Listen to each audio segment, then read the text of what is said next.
Bien, buenas tardes y bienvenidos a la clase. Entonces vamos a comenzar ahora nuestro temita 2. Y en el tema 2 vamos a ver algo muy relacionado con nuestra CNC. Aquí hay que ver un poquito del origen de la CNC, hay que ver un poquito de ¿por qué? Porque orienta más o menos a lo que nosotros queremos llevar. ¿Ya? Sin embargo, aquí vamos a comprender algunas de las características de nuestra máquina de control numérico. ¿De acuerdo? Entonces, fíjense que este tema, como tal, ya hace referencia a lo que es una máquina de control numérico computarizado. ¿Listo?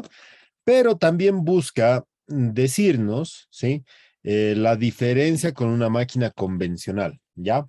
Es muy necesario que ustedes sepan la diferencia o las características que nosotros podemos llegar a tener con esto, ¿de acuerdo? Muy bien. Entonces, ¿qué vamos a tener? Como primer punto, y en lo que nos vamos a concentrar, va a ser una CNC versus una convencional. ¿Qué entendemos por el convencional? Por la máquina convencional. Es la que requiere intervención humana. Muy bien, exacto. Es la que requiere de un operador, ¿no? Perfecto. Entonces, esa es para nosotros la convencional, ¿ya? Entonces, ahora lo que vamos a hacer es entender cuándo usamos nosotros una CNC. Listo. Para esto nosotros podemos ir un poquito a comprender acerca de lo que es el origen. Y en el origen nos vamos a dar cuenta que, por ejemplo, desde los 1440 hasta los 1950, por así decir, ¿no? Estoy tomando justo de los libritos que les he dejado de bibliografía, ¿ya? Entonces nosotros tenemos de 1400 a 1900 que seguimos hablando y actualmente también se sigue hablando, ¿no? Pero estamos hablando de la precisión en el mecanizado. En estos años es donde también se ha visto la pieza estandarizada. O sea, era importante replicar la geometría de las piezas.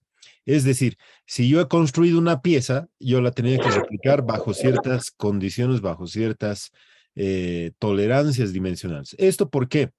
Porque en realidad lo que teníamos que tener en cuenta es pues que básicamente, vamos,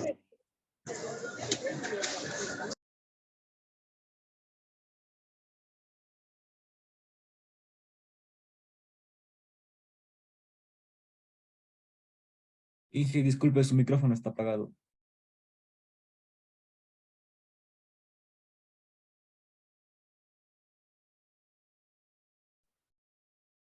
Inge el micrófono.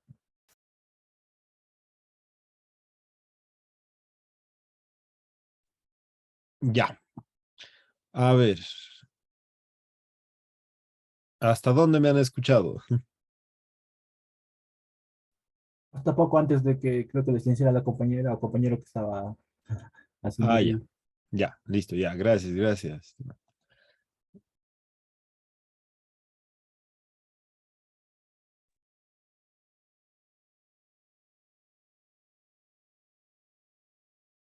Ya, listo. Bien, gracias, gracias por la retroalimentación. Bueno, entonces, bueno, siéntanse libres de cualquier rato activar su micrófono y de preguntar, ¿de acuerdo? Ya, solamente el hecho es de que cuando están haciendo otra cosa, digamos, ¿no? Y se les activa el micrófono, o en las llamadas también, cuidado, porque se les activa y esa partecita también, ¿no? Nos enteramos de sus secretos. Bueno. Ya, más allá de eso, nosotros lo que estábamos buscando en estos años era llegar a tener la precisión en el mecanizado, es decir, obtener piezas con tolerancia dimensional repetida. ¿Qué quiere decir eso? O sea, que tenía que ser capaz de obtener las geometrías, ¿sí? Que yo necesitaba, ¿ya? ¿Para qué? Para generar piezas estandarizadas o lo que conocemos ahora como las piezas normalizadas. Un ejemplo de esto. O sea, nadie se preocupa por ir y medir un rodamiento. O sea, no, directamente nosotros vamos con el diámetro de nuestro eje, ¿no? Y sabemos que vamos a encontrar un diámetro de rodamiento adecuado, ¿ya? Y además, cuando ya tenemos el rodamiento, ¿sí? Procuramos hacer tal vez un ajuste, ¿sí? Un ajuste, si es que así lo requiere el eje, ¿no? Y si es que no lo requiere, bueno, directamente, o sea, si ya está en el fin de vida de este rodamiento. A veces directamente solamente lo colocamos y listo, tiene que funcionar de igual forma. Entonces, esa es la generación en la cual nosotros hemos trabajado en la precisión, en el mecanizado, ¿ya? Bien, entonces parte pues de aquí la característica de entender que necesitábamos esta precisión que muy probablemente un operador sí pueda realizarlo, pero tal vez no varias veces. Podemos obtener de él tal vez una sola vez. ¿Por qué? Por los sentidos. O sea, nuestros sentidos tampoco no están hechos para eso, ¿no? No están como para trabajar como máquinas. Entonces, ¿qué es lo que marca la diferencia? Esta revolución industrial, ¿ya? La revolución industrial busca utilizar o generar, sobre todo, mayor producción. Y esta mayor producción se tenía que ver encarada también, pues, por la tarea humana. Pero, ¿qué es lo que sucede? A alguien se le ocurre decir, bueno, voy a utilizar máquinas. Vamos a reemplazar estas tareas de estas tareas humanas por máquinas. Entonces ahí nosotros tenemos en 1952 ya una evolución completa de esto, y es este señor John C. Parsons en el MIT. Siempre nuestra historia recurre al MIT, ¿no? O sea, porque es un lugar donde por lo menos es reconocido, es bastante reconocido a nivel de sus carreras técnicas, ¿no? Entonces, fíjense que tienen bastantes lugares así, ¿ya? Luego, este señor, ¿qué es lo que hace? Este se considera tal vez como el que ha iniciado o el que ha construido su primera máquina CNC, ¿ya? Y para construir esa máquina CNC, ¿qué es lo que él ha hecho? O sea, simplemente ha tenido que tener un control electrónico de válvulas y relés, ¿ya? Entonces, a ver, si un poquito nos vamos a ver este origen, ¿cuál habrá sido la característica? Es que aquí hay un punto de vista. Miren, en el MIT, sí, en este MIT, no sé si ustedes han visto o pueden igual visitar en internet, se van a dar cuenta que el MIT tiene bastante, bueno, podemos decir infraestructura y demás, ¿no? Pero, por ejemplo, existe un espacio destinado a la creatividad. O sea, el estudiante puede llegar con, con una idea, con un proyecto, ¿ya? Y se evalúa ese proyecto. Y si está de acorde, le dan el espacio como para que él pueda replicarlo. Ah, ya. Pero ¿qué tiene el estudiante? El estudiante lo que tiene y lo que debe conseguir, uno, son habilidades para manejo de las máquinas herramientas que se tienen en el lugar. Es decir, debe comprender o debe saber utilizar máquinas herramientas, impresoras 3D, máquinas de corte, ¿no? Y no, y claro está, o sea, el control por software. Eso debe saber el estudiante para poder entrar. Y entra a un espacio donde tiene todos estos equipos, ¿ya? Ahora, voy a hacer una comparación, pero tal vez un poquito más grande, ya con la carrera. Les comento que la carrera, en todo lo que era el aula 7, que está al lado de metrología, ¿no? Ahí ha dispuesto ese espacio para tener un ambiente así, donde tenemos impresoras 3D, tenemos un cortador láser, tenemos un router, tenemos también unos pequeños espacios para generar este corte y demás, ¿ya? Entonces, estamos buscando que haya un espacio así, y este es el denominado Fab Lab. En el laboratorio de fabricación, ¿sí? Es el laboratorio de fabricación. Es muy similar, o por lo menos tiene las características que tiene el MIT. En la época de la pandemia, los respiradores, por ejemplo, que salían, ¿ya? De la carrera han salido buenos diseños, ¿no? Han salido buenos diseños. Hemos realizado, creo que 2 o 3 modelos de respiradores, ¿ya? Pero si ustedes veían los respiradores hechos por el MIT, ¿ya? Ahí se veía todo ese espacio que ellos tenían. Tenían su impresora 3D, tenían sus máquinas convencionales para mecanizar y demás, ¿no? Entonces, fíjense que había una disposición para esta parte, ¿ya? Lo mismo pretende la carrera, ¿sí? Entonces, ustedes vayan gestionando o vayan viendo algún proyecto, algo interesante que tengan que hacer y van a poder entrar y van a poder dar rienda suelta a su creatividad. Pero ojo, ¿sí? Ojo, deben conocer el manejo de tus equipos, ¿ya? Ese es uno de los requisitos. Claro, ahora, también recién se está terminando de implementar, o sea, no estamos diciendo que ya está, ¿no? Todavía falta implementar, ¿ya? Falta implementar, necesito, por favor, esperen, sí, esperen, pero va a ser una linda entrega para nuestro aniversario en septiembre, ¿no? Necesito para que ustedes más o menos se vayan dando cuenta a qué ritmo estamos llegando en la carrera, ¿ya?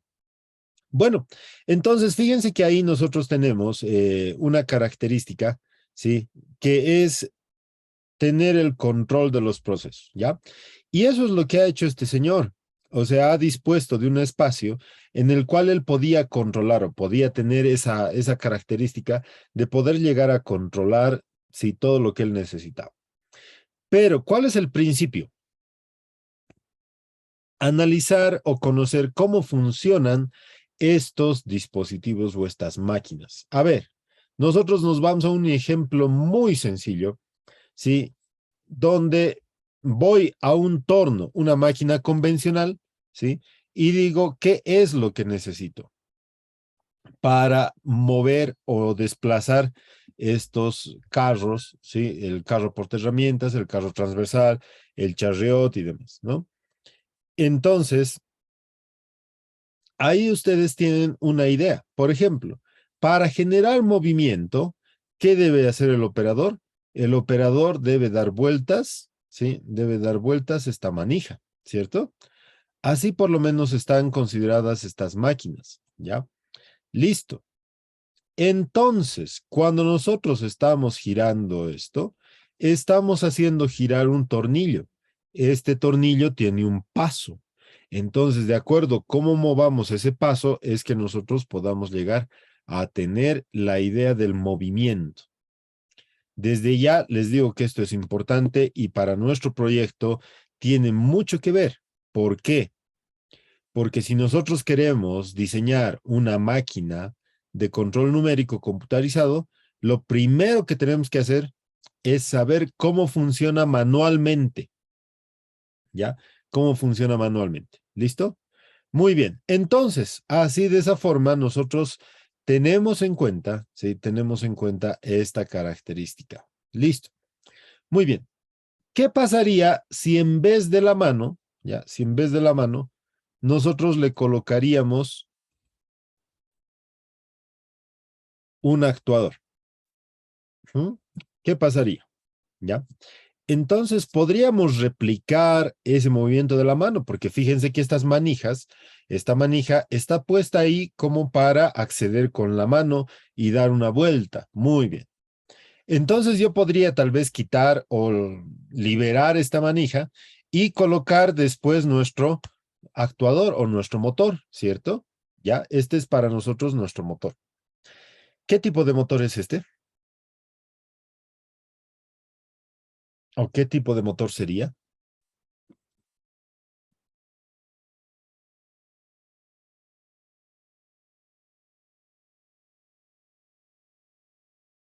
¿Alguna idea? Un motor DC. Ya, a ver, más específicos, más específicos. ¿Qué dicen? ¿Qué dicen? ¿Qué motor me serviría ahí? ¿Un motor paso a paso o un motor o un servomotor? Un servomotor ¿Por qué por sería el un control de servomotor? A ver. posición, ¿Mm? por el control de la posición. Muy bien, para el control de la posición yo puedo utilizar ahí un servomotor, ¿ya? Un servomotor también puedo utilizarlo, ¿sí? Es decir, el servomotor me da la posición, sí, me puede dar una posición exacta, ¿sí? Si es que lo único que yo quiero es un giro de nuestros 360 grados como máximo. De hecho, no llegamos a los 360.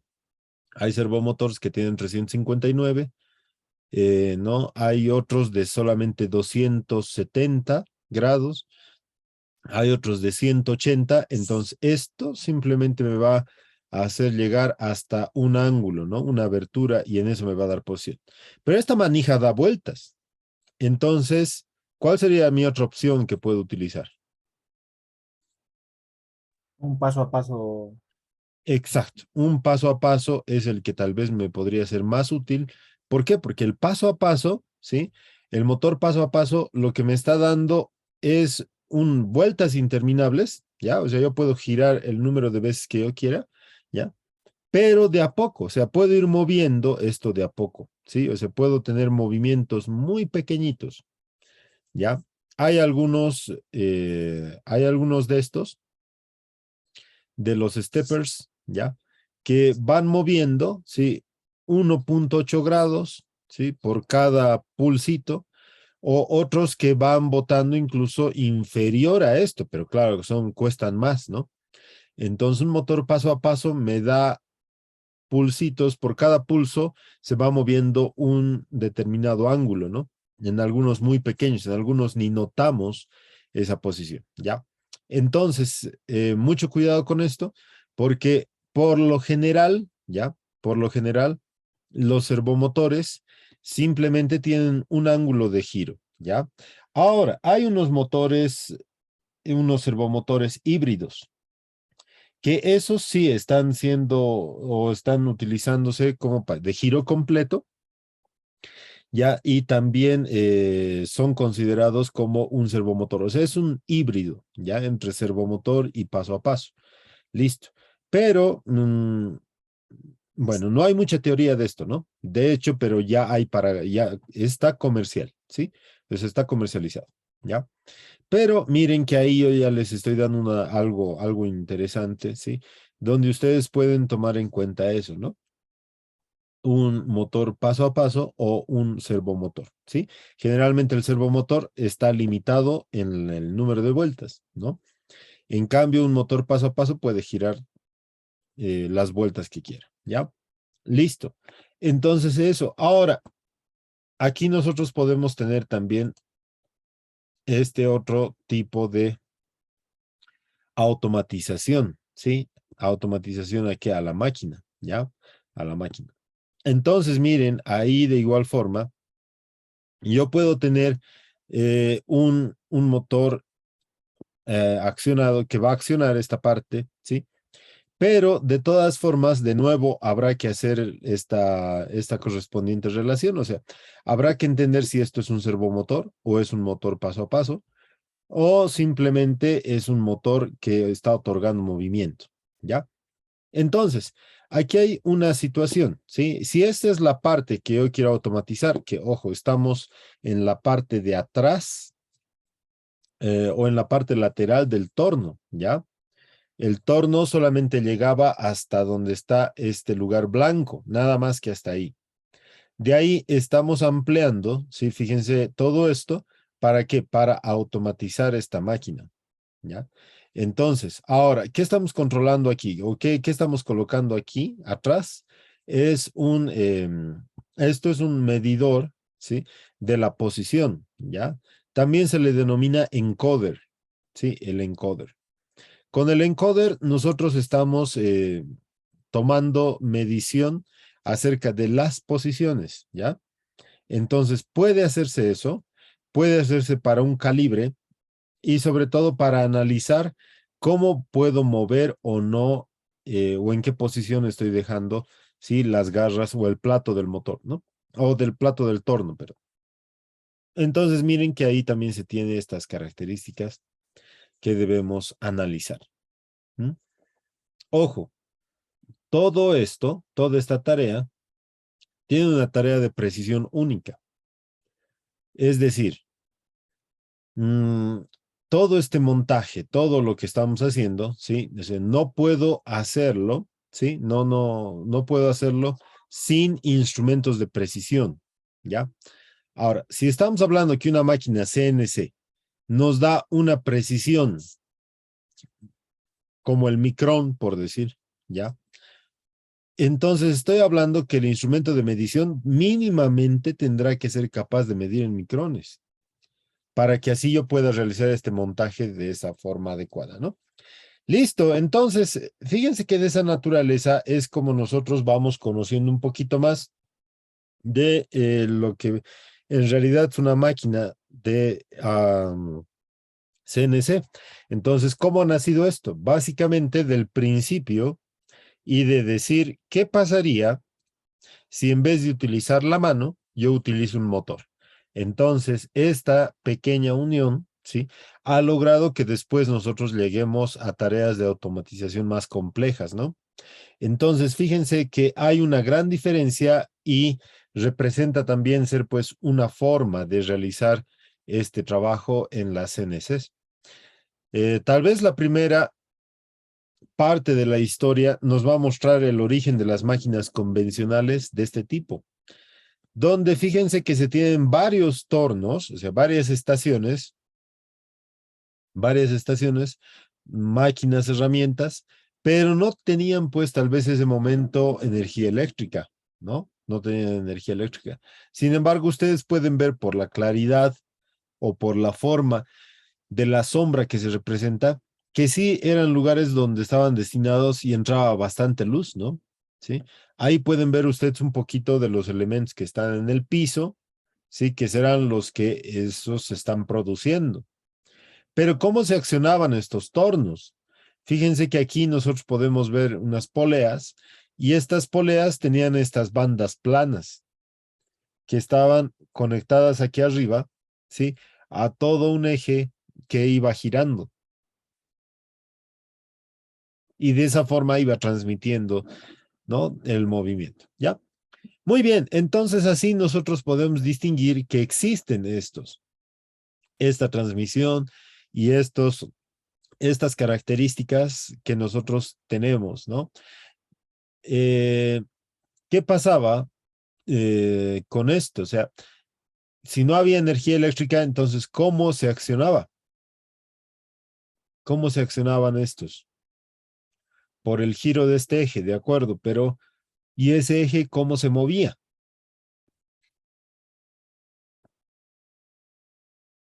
¿Cómo? ¿Qué dicen? Por un molino de agua que suena manualmente.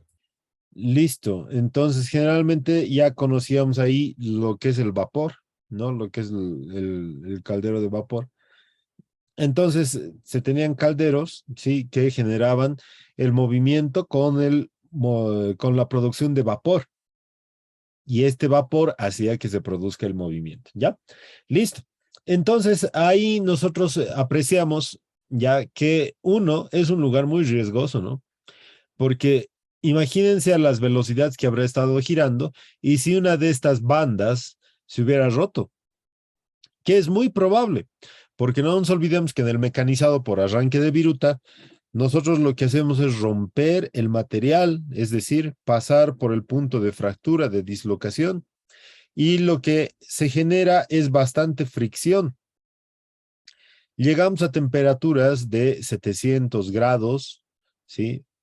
Fácilmente, y estas virutas a veces llegan a saltar. Imagínense que una de estas salte a la banda, a estas bandas de transmisión. Entonces directamente quemaba esta banda o la dañaba y esta salía como un chicotazo, ¿no? A un lado al otro y le llegaba al operador del frente tal vez, o tal vez al mismo, ¿ya? Entonces era muy riesgoso trabajar así, ¿no? Y más si tenemos gran potencia y más si tenemos grandes de estos, ¿no? O sea, muchos de estos. Um, Hay que tener mucho cuidado. En la actualidad, de hecho, nosotros seguimos teniendo esa precaución cuando nos encontramos con las correas, con la transmisión de poleas, es decir, la transmisión de movimiento por correas trapezoidales en poleas, ¿no? ¿Ya? Entonces se tienen lugares así que no tienen las guardas correspondientes, ¿ya? No tienen las guardas. Y es muy probable tener el atrapamiento, ¿ya? Sin pensarlo dos veces, sí, sin pensarlo dos veces, podemos quedar atrapados rápidamente. Nuestra mano, basta que nuestro cabello, en el caso de, es el caso de las damas, ¿no? Eh, Porque ellas son las que llevan cabello largo. Pero cuando estamos en el trabajo, ya estar cerca de una transmisión por correa con cabello un poco suelto, incluso va a hacer que los cabellos empiecen a volar un poquito, ya empiezan a volar un poquito por el giro que este tiene. Y de esa forma quedan atrapados. ¿Y el cabello a qué conduce? A la cabeza. Les decapita, ¿ya? Hemos tenido recientemente, bueno, no tan recientemente, pero hace algunos años, ya un incidente así, donde una señorita ha quedado así mutilada, o sea, ha quedado sin cabeza, ha quedado con cortes en el cuerpo, ¿no? Y todo porque se ha acercado a una de estas transmisiones, ¿no? Una de estas transmisiones. Entonces, fíjense que es un tema de mucho cuidado en las máquinas. Una razón más para automatizar nuestras máquinas, ¿no? Y para ya no tener ese peligro al operador. Los accidentes por torno convencional, son varios, son accidentes que dejan 6 meses con tratamientos médicos, a los que los deja, porque a algunos los mata también, ¿sí? Arranca dedos. Entonces, muchas de estas características sí que ustedes tienen que tener. Pero es bueno enterarse de todo eso, pero no tener miedo. Sino, en el caso que estemos ahí, mucho cuidado, ¿sí? Mucho cuidado. Entonces van a llegar a lugares que incluso están confinados, pero donde la polea es más grande que ustedes, ¿ya? Y no tiene una banda, sino tienen muchas bandas y están sin protección y están girando a gran velocidad y ustedes están ahí. Ah, entonces, claro, si no estoy con mis 5 sentidos, me va a pasar cualquier cosa.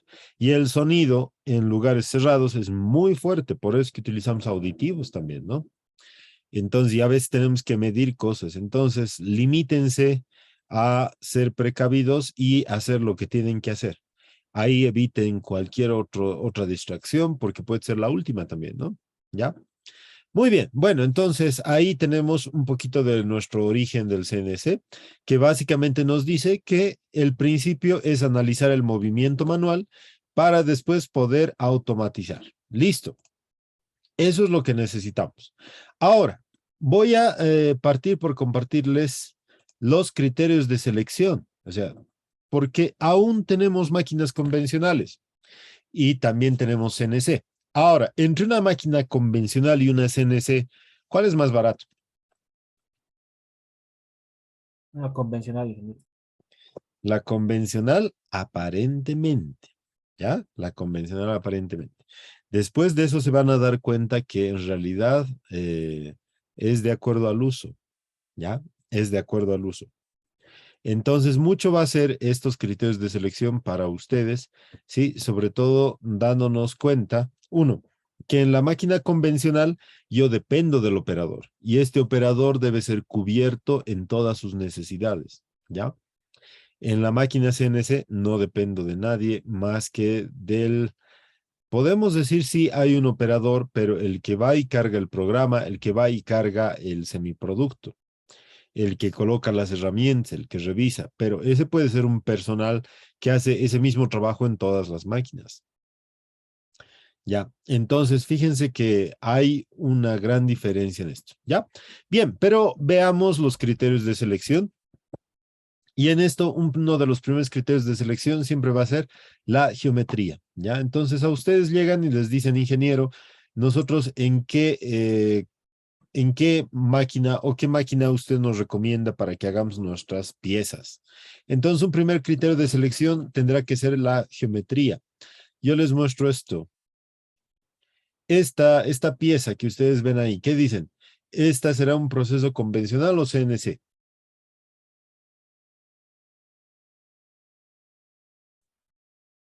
CNC, ingeniero. Puede ser ambos. Ya puede ser ambos. Por eso les pregunto a ustedes, ¿no? O sea, ustedes y yo o sea, digamos, o sea, somos los que hemos sido contratados y nos preguntan, ¿no? Ingeniero, ¿esto lo hacemos por convencional o por CNC? ¿Qué dicen? Ojo, quiero que se concentren ahora en la geometría. Nada más que en la geometría. ¿Qué dicen?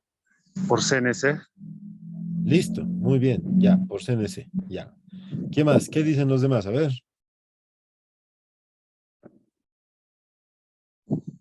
Pero Inge, eso de máquina convencional tranquilamente se puede tornear y lo sacas y lo pones luego a un taladro. Perfecto, por eso ese es el criterio que necesito, ¿no? Me han dicho ya CNC, otros me han dicho convencional, de acuerdo. ¿Qué más? A ver.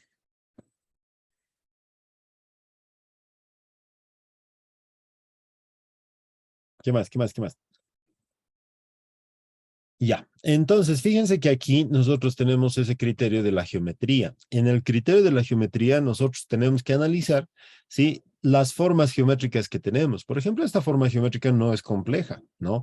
Es un cilindro, bueno, puedo decir un cilindro con dos niveles, ¿no?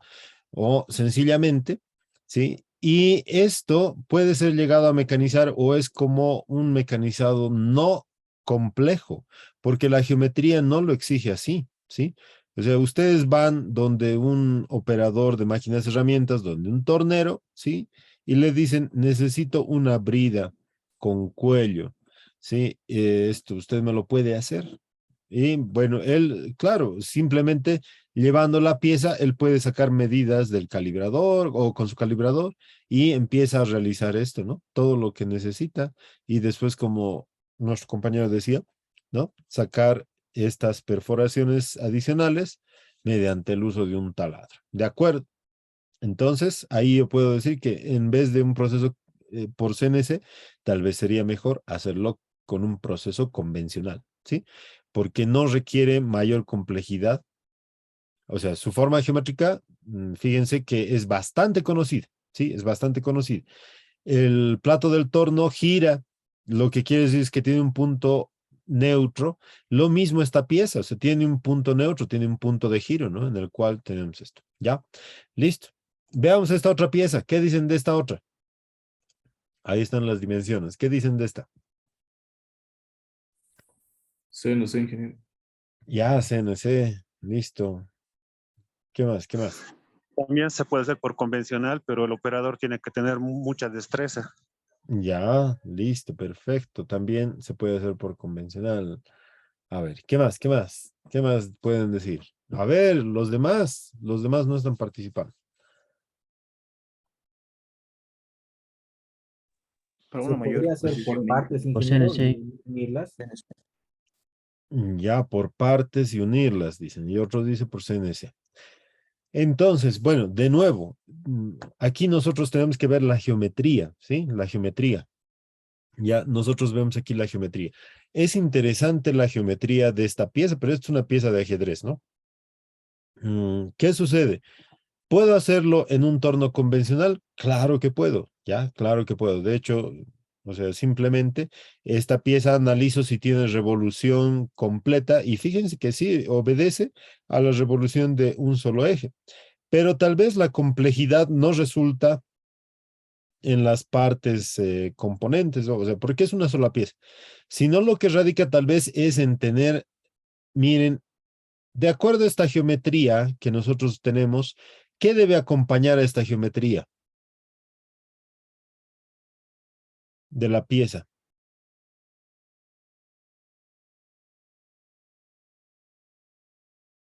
Cuando un tornero recibe esta pieza, ¿ya? Bueno, si quieren la foto o si quieren los planos o si quieren los dos, ¿ya? O si quieren los dos. Recibe esto. ¿Qué es lo primero que pasará por su cabeza del técnico en máquinas y herramientas? Tiene de herramienta adecuada. Exacto, muy bien. O sea, lo que va a pasar primero por la mente de él, ¿sí? Es si tiene o no las herramientas adecuadas, ¿ya? Eso va a pasar por su cabeza, ¿sí? Eso. Porque sin eso, ya, sin eso, él no va a poder realizar el trabajo. Por ejemplo, a ver, uno, A ver, básicamente para un proceso de torneado nosotros necesitamos tres herramientas como mínimo. O sea, cualquier proceso, cualquier mecanizado por arranque de viruta necesita como mínimo tres herramientas. ¿Cuáles son esas tres herramientas?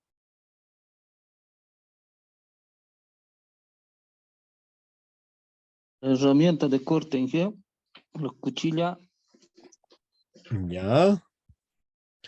Miren, cuando estamos hablando del mecanizado por arranque de viruta, básicamente necesitamos una primera que va a ser para el proceso de desbaste, ¿sí?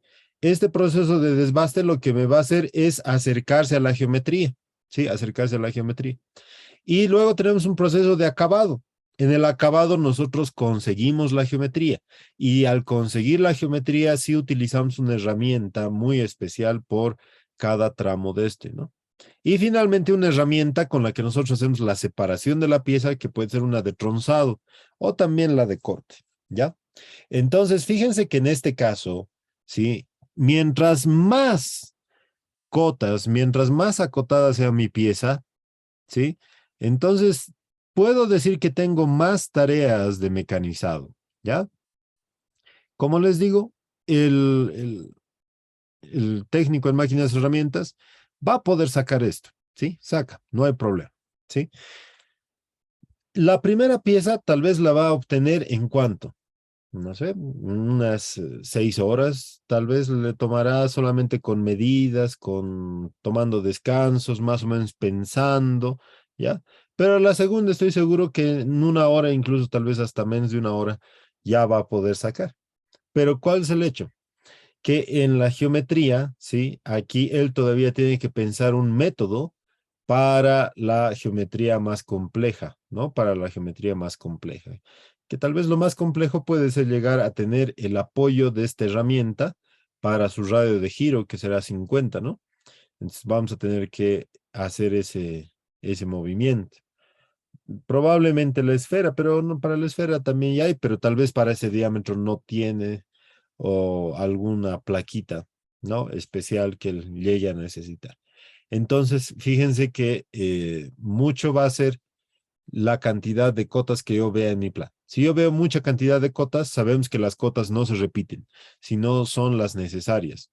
Entonces, pero si yo veo muchas cotas, lo que va a pasar es que mi geometría es compleja.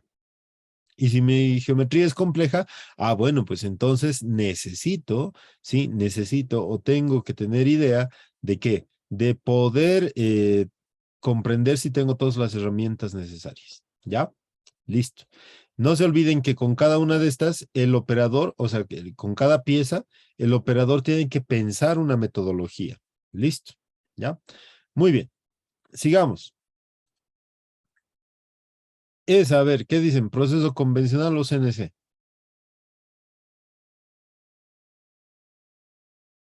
¿Cómo Convencional. notan la geometría? Geometría está sencillo. Exacto, no es una geometría compleja, ¿no? Ya, entonces, de aquí pueden ver que no es tan necesario utilizar tal vez una CNC. Vean esta otra. ¿Qué dicen de esto? ¿Un proceso convencional o una CNC?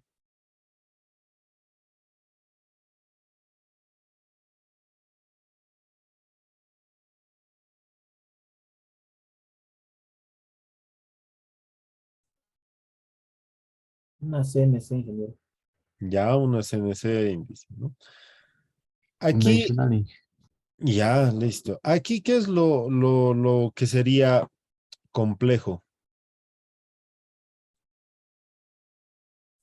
La parte de los como elipses que tiene en la Esa sería no, la parte más compleja, ¿cierto? Miren, esta parte, ¿ya? Esta parte, ¿listo? Bien, entonces geometría compleja puede exigir, ¿ya? Pero de nuevo, quiero partir de ustedes del concepto de manufactura. No se olviden que el concepto de manufactura habla de qué? De utilizar un material de inicio.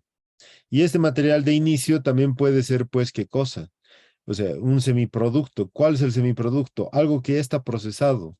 Podría tener tal vez todo lo más simple ya realizado en un torno convencional, ¿no? Y solamente la parte compleja en una CNC, ¿ya? Y con eso podría incluso hasta mejorar mis tiempos, ¿no? Mejorar mis tiempos de producción, ¿ya? Entonces, ¿a qué voy? Que cuando nosotros estamos hablando de un primer criterio de selección que llega a ser la geometría, ¿sí? Nosotros deberemos darnos cuenta que si estamos hablando de la geometría, entonces estamos refiriéndonos a entender qué tan compleja es esta geometría. Si esta geometría es muy compleja, si solamente tendríamos que observar la geometría, ¿ya? Me conviene utilizar una CNC. ¿Por qué? Porque con cada cambio en la geometría que tenga, que vaya acompañado, ¿sí? Va a ir una herramienta definida y esa herramienta tiene que tener esa parte definida, ¿ya?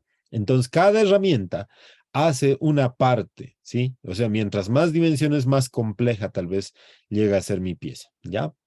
Entonces, puede llegar a ser, sí, bastante compleja o puede ser algo bastante simple. Si es algo bastante simple, no requiere una CNC. Entonces, en nuestro primer criterio de selección, que era la geometría, ¿qué es lo que tengo que hacer? Fijarme si esa geometría es o no compleja. Si es muy compleja, entonces me conviene utilizar una CNC. ¿Ya? Listo. Es una de las primeras características o de los primeros criterios. ¿Ya? El segundo criterio de selección tiene que ver con la precisión. Ya tiene que ver con la precisión del trabajo.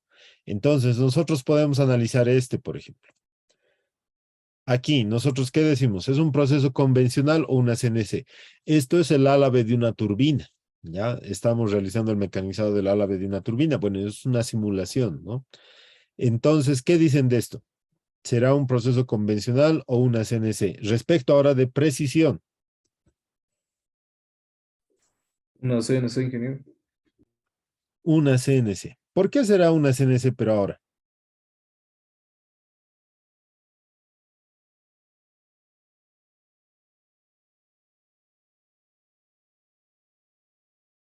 ¿Qué dicen?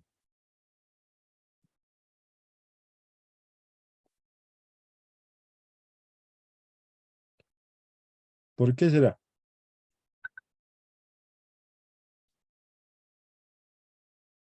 Porque tiene menos error, ingeniero. Ya, muy bien. En el caso de los álabes para una turbina, ya, nosotros necesitamos bastante precisión, ya. No se olviden que estos elementos son los que van a recibir directamente, ¿sí? Esa presión de vapor que vamos a utilizar y son los encargados de realizar ese movimiento, ¿no? O sea, van a recibir todo eso. Mucho hace incluso en la forma en la cual nosotros mecanizamos. Es decir, si nosotros dejamos una pequeña rayita en el mecanizado, y por rayita me refiero a que simplemente nos hemos detenido con la herramienta de corte un momento, se ha formado ahí un aro o se ha formado ahí un lugar que puede ser el que se más susceptible a fatiga o a fractura que se pueda llegar a tener. ¿Ya? Puede ser la zona más débil que pueda presentar. Entonces, fíjense que aquí es necesario garantizar una repetición del proceso, ¿ya? Repetición del proceso. Por lo tanto, si estoy hablando de precisión, ¿sí? Entonces debo comprender que si del mismo elemento voy a necesitar 10, 20, 30, ¿sí? Entonces los 30 deberán comprenderse o deberán estar bajo una misma dimensión. Entonces ese es el trabajo de precisión, que los 30 no es que no tengan error, sino que tengan o que traten de tener el mismo error, ¿ya? El mismo error, ¿sí? No podemos evitar que exista error, pero de lo que queremos es que ese error sea igual para todos, porque si es igual para todos, entonces, bueno, recibe un alivio en cada uno, ¿no? O sea, al usar todos, ya simplemente se convierte en una tolerancia, ¿no? Una tolerancia. En cambio, si el error no es controlado, ¿ya? Ah, bueno, pues ahí ya tengo falla, ¿no? En cambio, si yo puedo controlar el error, ah, listo, puedo asumirlo como una tolerancia, ¿de acuerdo? Muy bien, listo. De nuevo, volvemos a ver esta piecita y de acuerdo a la precisión, ¿qué será? ¿Convencional o CNC?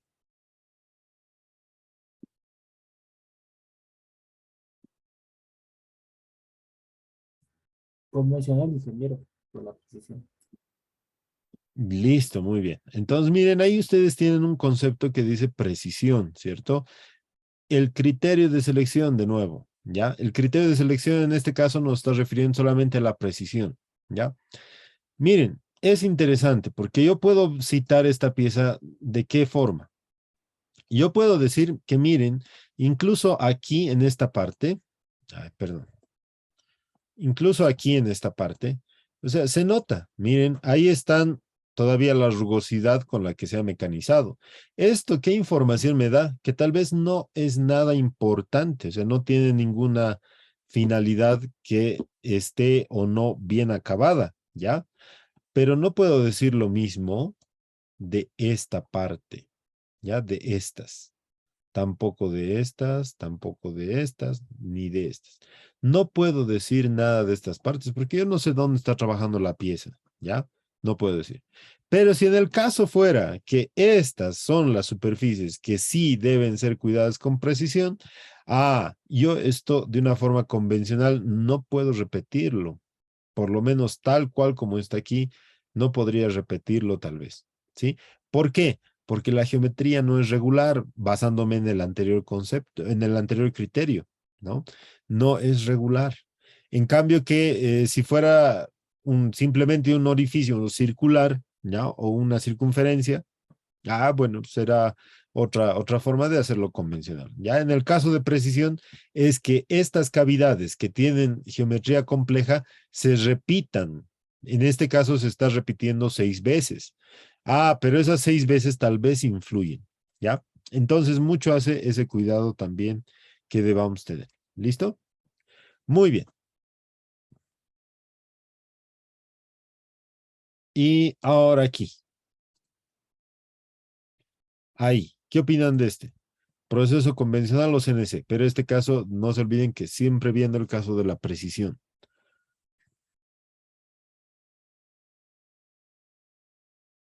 Es una CNC, ingeniero, por lo que se ve de acabado.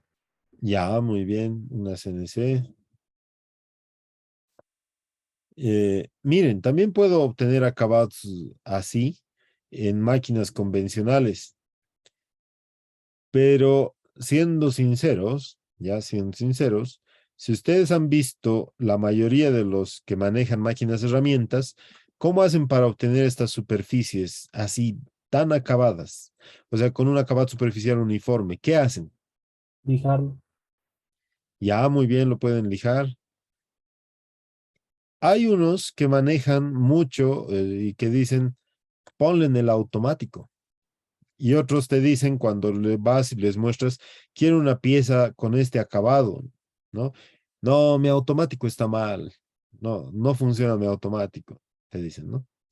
Entonces, fíjense que en el caso de llegar a un mecanizado convencional, hasta ellos dependen del automático. ¿Cuál es el automático? Es aquella barra que les permite repetir ese movimiento, ¿ya? O sea, tener un movimiento sin la necesidad que ellos muevan el carro, ¿ya? Entonces, simplemente presionan ese mecanismo o presionan esa barra y automáticamente se empieza a mover el carro que tiene la herramienta a través de la bancada, ¿no? Y se va acercando y va mecanizando a una velocidad de avance conocida, ¿no? Entonces, en el caso de precisión, cuando queramos alcanzar superficies muy bien acabadas, o estamos diciendo un acabado superficial grande, ¿sí? Entonces, ahí sí podemos utilizar las CNCs, ¿ya? Porque esta máquina está programada o va a estar programada para obtener esto, ¿ya? ¿Listo? Muy bien. Entonces, ahí nosotros tenemos esa característica. Luego, eh, entonces, en el criterio de precisión, lo que nosotros vamos a buscar también es la característica de la geometría, ¿sí? O sea, ¿qué tan importante es generar la geometría que nosotros hemos visto ya? ¿Qué tan importante es generar esa geometría? Es decir, o son varios elementos iguales, ¿no? ¿Qué es lo que necesita, ¿sí? En cada uno de estos. Entonces, la precisión va a ir desde ese concepto hasta los acabados superficiales. Mientras más necesidad del acabado superficial sea, o necesitemos, ya vamos a hablar de que necesitamos mayor precisión, entonces eso solamente en una CNC, ¿ya? Por ejemplo, hay algunas piezas, a ver, una pieza con acabado superficial, ¿qué ventajas tiene? Con un elevado acabado superficial, ¿qué ventajas tiene? Bajo rozamiento.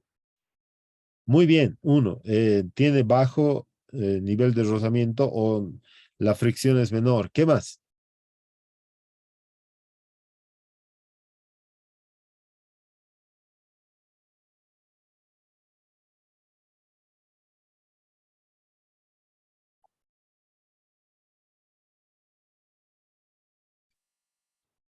Menos higroscópico, ¿ya? Por ejemplo, un acero, dejémoslo a la intemperie, ¿sí? Un día y ya vamos a tener presencia de óxido, listo. Pero un acabado superficial, así como el que ustedes están viendo, déjenlo en la intemperie, va a tardar más tiempo en oxidarse, ¿ya? Más resistente.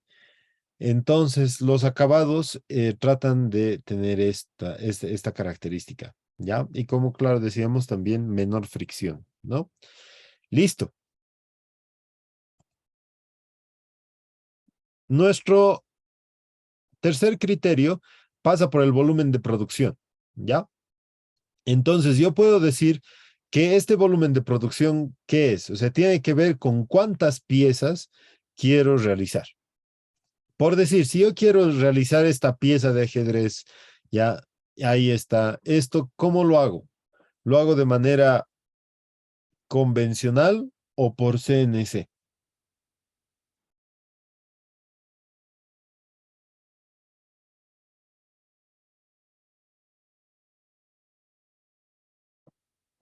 CNC.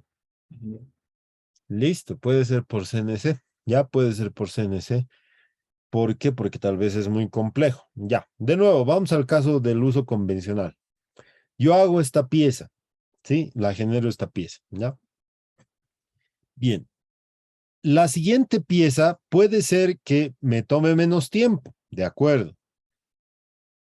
La tercera pieza puede tener un tiempo distinto, ni siquiera como el primero y ni siquiera como el segundo. Tal vez puede ser menos o tal vez puede ser más. Pero ¿qué pasa si recibo una mala noticia cuando estoy haciendo el mecanizado? Entonces puede ser que también mi pieza cambie en algunas dimensiones, en algunos acabados, ¿ya? Entonces de nuevo tengo ese problema. ¿Qué otra cosa? Bien, saco una pieza, ¿ya? Voy y compro, o mejor dicho, obtengo la segunda, obtengo la tercera y demás. ¿Existirá diferencia entre ellas? ¿Ya? Esa es la pregunta que tengo que hacerme en el proceso convencional. Y claro que va a existir, ¿ya? Claro que va a existir una diferencia entre ambos. ¿Por qué va a existir esa diferencia? Porque básicamente, ya nosotros, como habíamos dicho, ¿sí? Vamos a operar según nuestro criterio, ¿sí? La máquina convencional responde mucho al criterio del operador. Y este criterio, ¿en qué se manifiesta? En la metodología de medir. O sea, el criterio de medir la pieza, en eso corresponde. ¿Ya? Listo. Ahora, ¿qué pasa si necesito 1000 de estas piezas? ¿Ya? Entonces yo puedo, claro, partir por reconocer el plano, o sea, ¿no? Realizar este plano. Luego hago el modelado y luego ya lo puedo llevar a la CNC y tener un volumen de producción elevado y toditas las piezas me van a salir con la misma tolerancia dimensional. Es decir, he controlado el error, ¿ya? Pero también el otro punto viene aquí. Estas piezas son de ajedrez, son para jugar. Ah, por tener este rey 1 milímetro menos o 0,5 milímetros menos, ¿me va a hacer un mejor jugador? ¿Va a hacer que disfrutemos más el juego? No, ¿cierto? Entonces mucho habrá que ver la finalidad, ¿ya? La finalidad, ¿listo? La finalidad de la pieza, ¿ya? Eso nos va a ayudar bastante, ¿sí? Sin embargo, si estamos hablando de volumen de producción, Entonces la concentración es pues en esto, ¿no? En decir la característica de las piezas que deben tener, las tolerancias dimensionales que deben tener, ¿sí? La geometría que ésta debe tener en cada uno de estos. Y de acuerdo a eso, recién puedo decir, ¿sí? Es un volumen de producción elevado que tiene una tolerancia dimensional importante y es para una máquina, equipo, pieza, para algo que realmente debe tener esto. Entonces ahí me puedo enterar o me puedo dar cuenta de que el volumen de producción va a ser cubierto por una CNC. ¿Listo? Entonces así, de esa forma tenemos la forma de utilizar ese criterio de selección, ¿no? Entonces, en ese criterio de selección, no se olviden que hemos visto 3 criterios. Uno, ¿cuál es? Uno es la geometría, el otro es, les voy a ir mostrando aquí, la precisión, ahí está, ¿sí? Y el otro llega a ser lo que para nosotros es el volumen de producción. Ahí está, ¿ya? Esos 3. Listo, muy bien. Ahora, partamos de algo. La elección de la máquina, ¿ya? Cuando nosotros queremos elegir la máquina, sí, también nosotros vamos a tener las siguientes consideraciones. Por ejemplo, la elección de una máquina herramienta tiene amplias posibilidades y también tiene distintas variables. A ver, uno de las variables que vamos a ver es el tamaño, porque esto es bastante importante en el momento de seleccionar una máquina. Incluso si nosotros queremos comprarnos una máquina CNC, ¿ya? Entonces tenemos que tomar en cuenta esa capacidad en el tamaño, ¿ya? Esto es muy importante. El otro, el tipo de operación, ¿ya? Ese tipo de operación que nosotros vamos a realizar, ¿ya? Y luego tal vez el de propósito especial. Listo. Entonces veamos un poco relacionado con el tamaño. Fíjense, ¿qué podemos decir del tamaño? Miren esto. ¿Qué dicen esto? ¿Esto será una pieza grande o no? Sí, aparentemente. Sí, bastante grande, ¿cierto? Bastante grande, ¿ya? Donde ustedes pueden ver que básicamente todo lo que está aquí, estos son los considerados sus apoyos, ¿ya? También son apoyos que están llegando a tener en cada parte donde esta va a rotar, ¿sí? Miren este tamaño del plato que nosotros tenemos, ¿no? Ahora, entonces, ¿qué vamos a tener aquí? Aquí ya no tenemos una bancada, ¿no? Sino que tenemos múltiples apoyos, ¿ya? Y acompañado de esto, seguramente en uno de estos está también la parte de la herramienta, ¿ya? De la herramienta. Entonces, yo no puedo decir que esto voy a utilizarlo para cualquier producción, ¿no? O sea, no puedo decir eso. Sino que aquí al contrario estoy diciendo que voy a utilizar esto eh, uno, ¿ya? ¿Para qué? Para tener en cuenta o para tener básicamente la idea de cuándo utilizar esta máquina, ¿ya? ¿Cuándo utilizar esta máquina? Entonces, aquí nosotros podemos ver que esto es para el tropel de un barco, ¿ya? Y en ese tropel tiene este elemento como tal, ¿ya? Entonces no va a ser utilizado siempre, ¿sí? No va a ser utilizado siempre, sino que tendré que utilizarlo únicamente cuando esté realizando estas tareas. Existen producciones de barcos, ¿no? La producción de barcos no es tanto como de los autos, sino que es más o menos como de un edificio. O sea, un edificio uno lo va diseñando, ¿no? Hay un arquitecto que se encarga de tal vez ver la mejor ubicación y demás, ¿no? Hay una parte de ingeniería que lo que se ocupa es de toda la estructura, de toda la parte que va a soportar la carga y demás esté bien correspondida con materiales, formas y demás, ¿ya? Entonces existe eso, ¿sí? Y finalmente, bueno, pues habrá alguien que se encarga del interior, que es un decorador de interiores, tal vez, ¿cierto? Los barcos más o menos se hacen así. O sea, necesitan de alguien, de un diseñador, ¿sí? Que básicamente tenga un contrato, o sea, que alguien le diga, necesito un barco que va a cumplir la tarea de hacer un crucero, por ejemplo. Ah, bueno, si va a ser un crucero, entonces necesitas esto, necesitas estos materiales y listo, ¿no? Y de esa forma se puede realizar, ¿ya? Bueno, entonces, fíjense que aquí el tamaño es bastante grande, como se puede ver, ¿no? Bien, entonces así nosotros vamos a ir viendo más de estos criterios, ¿ya? A ver, hasta aquí, ¿hay alguna pregunta que tuvieran?